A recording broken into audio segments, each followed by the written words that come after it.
Calatagan Beach Resort. Tading! Sobrang ganda at peaceful dito.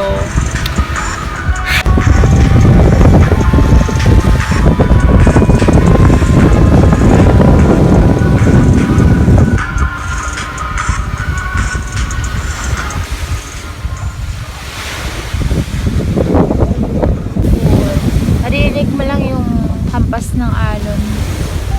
Saka yung hangin, mga ibon. At sobrang ganda nung bundok kala mong painting, oh. Napakaganda ng canvas. Nasaan na yun? Yung mukha ni Mama Mary kanina. Takpa na ng ulap. May banda doon.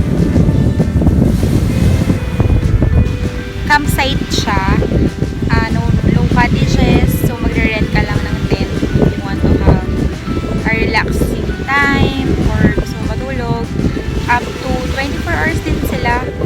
So kung may gusto mo mag-overnight, pwede din. Pero for day tour, 100 pesos lang plus 30 pesos environment fee. Look at this, guys. Oh, ganda, diba? Oh, this view every day.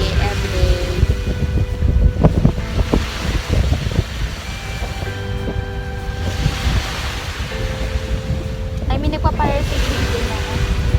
Pero siling ko to. Kasi may bandang yun. Sobrang pabaw pa din ng water. Yan, hanggang dyan. Hanggang bewang lang. Sobrang ang galing lang. Tapos ito nga pala, si Manuel Uy is kapitbahay niya sa Stilts, Calatagan.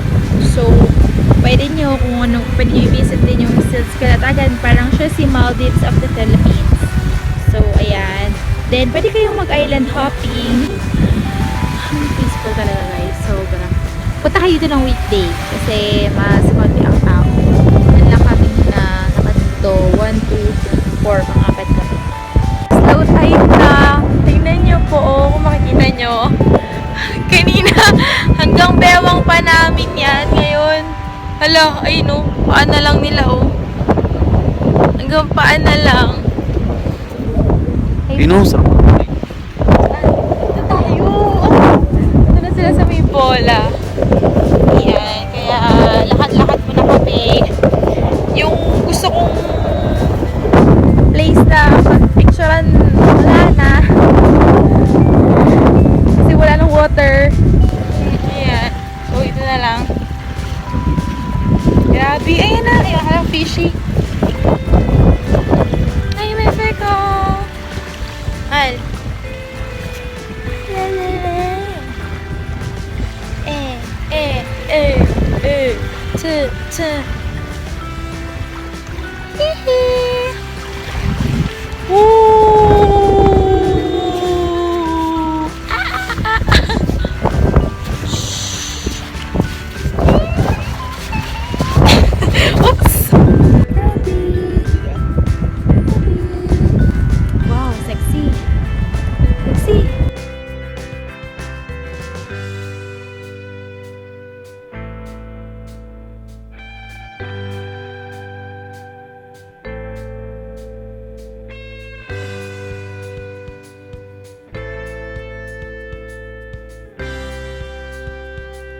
saddest part of the day, going home.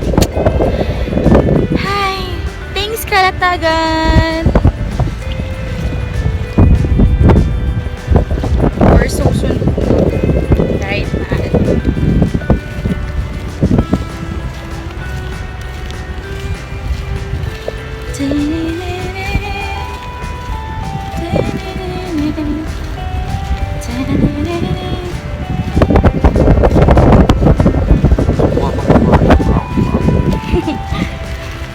True naman. Seashells at the seashore. Sari mong alaga mo po, ma.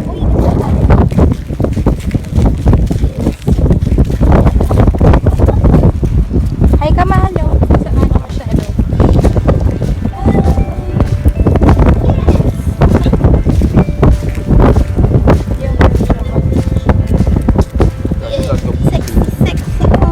Sexy ko sa shadow.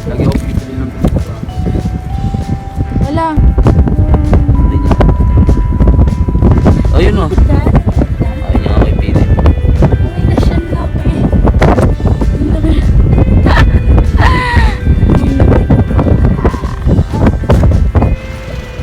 Nag-enjoy ka ba?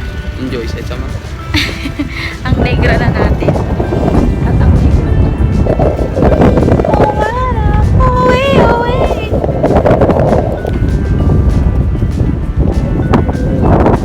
Ding, ding, ding. Shaking, shaking. Grabe yung buti pa ng tayo. Shaking, shaking, shake, shake, shake. Back to our home base.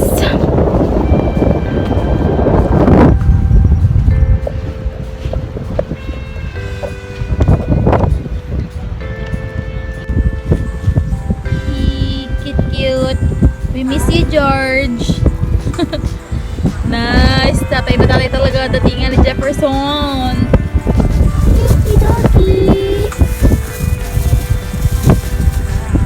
Be nice sa animals. Lang kahit mainit, hindi siya masakit sa balat. Sobrang, ang ganda lang talaga. Alam mo yun, guys, ayan. Feel the fresh air. Alam mo, malayo sa problema, malayo sa pollution, sa lahat ng problema sa Manila. Tapos, hindi kami naglagay ng tent since DAYTOUR lang nga ito. Naglala lang ako ng parang what do you call this one? Parang ano tawag dun?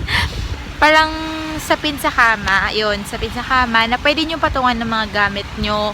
And secure naman yung place. As long as na sa site nyo yung gamit nyo, kahit lumungoy kayo, hindi naman din ganun mawawala. Kahit for one day lang makakalimutan mo yung problem mo or yung mga negative people, negative vibes na naalala ko sa Manila. Ayun, parang wala pang 1.5 makakarating ka na dito, why not, diba? At saka ganda pa nung place. I can live here. Sana isang tumbling lang po sa Manila kasi sobrang ganda talaga. At parang siya nung nagpunta kasi kami sa Calatagan nun sa may Leyte, parang ganito siya yung itsura niya since bago pa lang, so nire-renovate pa yung mga places, pero grabe, ang ganda rin ng CR, ang linis lang ng CR nila. Saka what else? So magkakaroon ka ng peace of mind, serenity. Sobrang mararamdaman mo lang yung presence ni Lord kasi grabe yung place, parang mamamangha ka, parang ang dami ko palang bagay sa mundo na gusto mong ipagpasalamat na nabuhay ka, nakarating ka sa ganito sitwasyon. Ayun, nagiging dramatic ng lola niya, pero ayun, sobrang ganda lang talaga. Ang nice pa yun.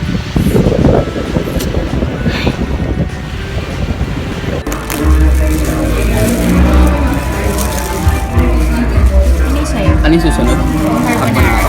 Yung glass of guys.